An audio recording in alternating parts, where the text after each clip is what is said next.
ব্যানার্জি এসব পরিবারে সকল সদস্যকে স্বাগত। আজকে রান্নার বিষয়বস্তু হলো ননী গোপালের অত্যন্ত প্রিয় খাদ্য তালের ফুলুরি। সেই জন্মাষ্টমী উপলক্ষে তালের ফুলুরি বানাবার জন্য যা যা উপকরণ লাগবে বা কি করে তৈরি করব সেটা একবার ভিডিওটি স্কিপ না করে দেখুন।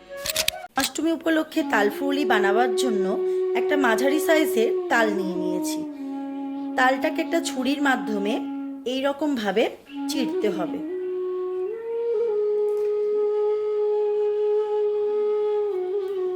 এইবার এই আঁশগুলোকে এরকম সরিয়ে সরিয়ে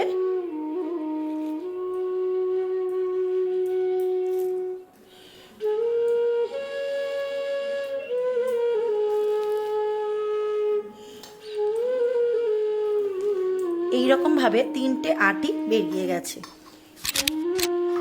একটা ছিদ্র থালা নিয়ে নিয়েছি আর তার নিচে একটা বাসন রেখেছি আর একটা বাটির মধ্যে জল নিয়ে নিয়েছি কিছুটা মাপে।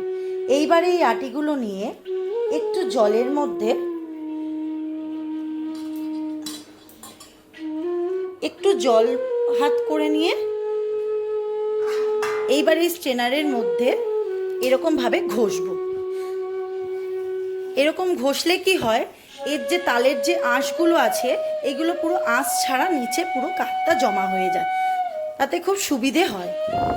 এই দেখুন কি সুন্দর কাঠ বেরিয়ে গেছে।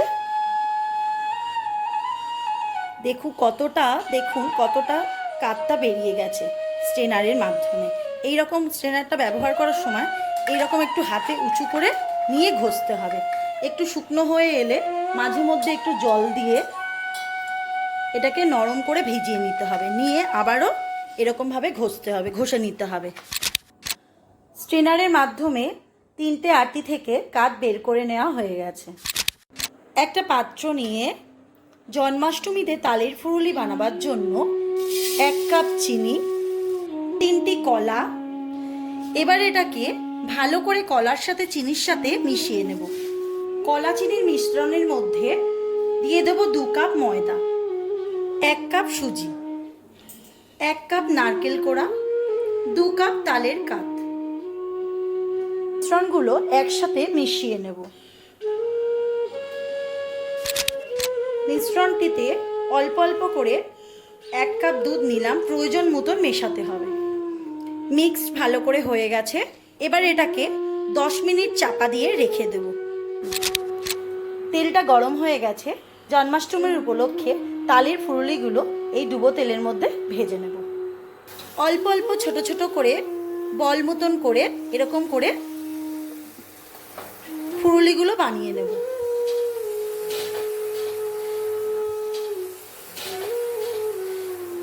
ফুলুরিগুলো কি সুন্দর টোপা টোপা হয়ে ফুলে তেলের মধ্যে ভেসে গেছে, তাহলে বুঝতে হবে এই ফুলুরিগুলো আমার হয়ে গেছে। এইবার এটাকে নামিয়ে নেব। জন্মাষ্টমী উপলক্ষে তালের ফুলুরি তৈরি হয়ে গেছে। ব্যানার্জি এসব পরিবারে নিত্য নতুন ভিডিও দেখার জন্য চ্যানেলটিকে লাইক, শেয়ার, কমেন্ট আর সাবস্ক্রাইব করার অনুরোধ রইল। আজকের মতন ভিডিও এখানেই শেষ করলাম। ধন্যবাদ।